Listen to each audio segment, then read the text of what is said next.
Hello everyone, today I'm going to talk about the 9-year compulsory education in China. I googled it on the internet and here is what I found.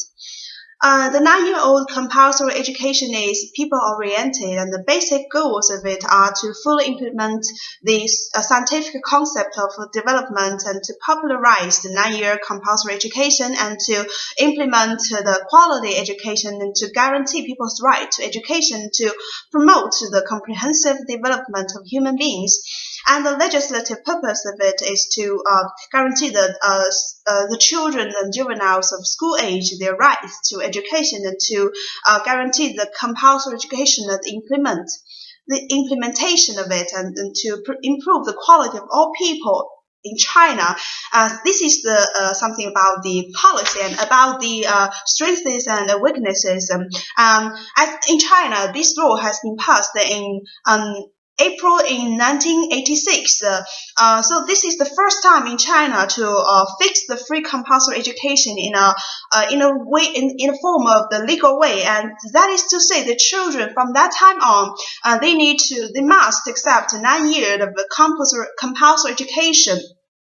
And this law has been implemented all the years around until today. So basically, in 1980s, before that, China just experienced and survived from the wars, just both outside and inside, in 1940s and 1950s, and then big reforms, many reforms in 1960s and 70s. So actually, in 1980s, China was in big poverty, and the leader at that time just realized if we want, and China needs to develop at that time. Just so the leader just realized that if we want to develop, if we want to change poverty, change the situation, then education is of great importance. It's fundamental. So because in China we say knowledge can change your life. So without knowledge, without basic reading skills, this situation, this poverty can never be changed. So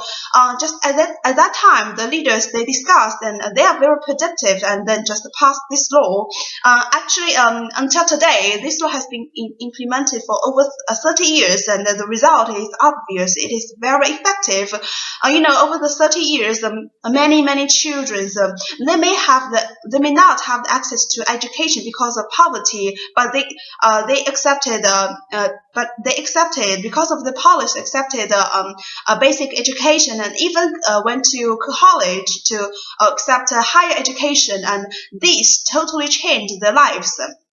And nowadays, the children born in 1980s and 1990s are all grown-ups like me. I born in 1992, and I'm 25 years old now. And it is just the time that we give back what we have learned in school and what we have got, the knowledge, skills in school, and to give it back to the society and to construct our home, to construct China. So this effect actually is this result is actually very satisfactory. And another strength of this policy is that this law greatly avoid a phenomenon that is the children labor, because before this policy in China, because of poverty, many children in the families, they are forced to work outside for a long time to support the family, and many children just died of this, the long time work.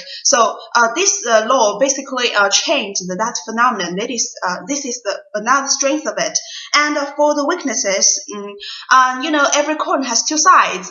It is the same with this policy. As China is developing and many families have become richer than before, so they just because the education, the basic education is free, so they may take it just for granted. In China we say you get what you paid for. So when something is expensive, you may treasure it, but when something is free, you may just don't take it seriously. So this may affect the performance and the grades of the kids in school.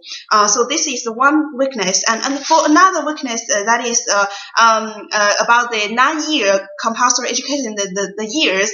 People are hoping that the years can be extended like to 12 years or 16 years to cover the preschool education and to cover the college tuition.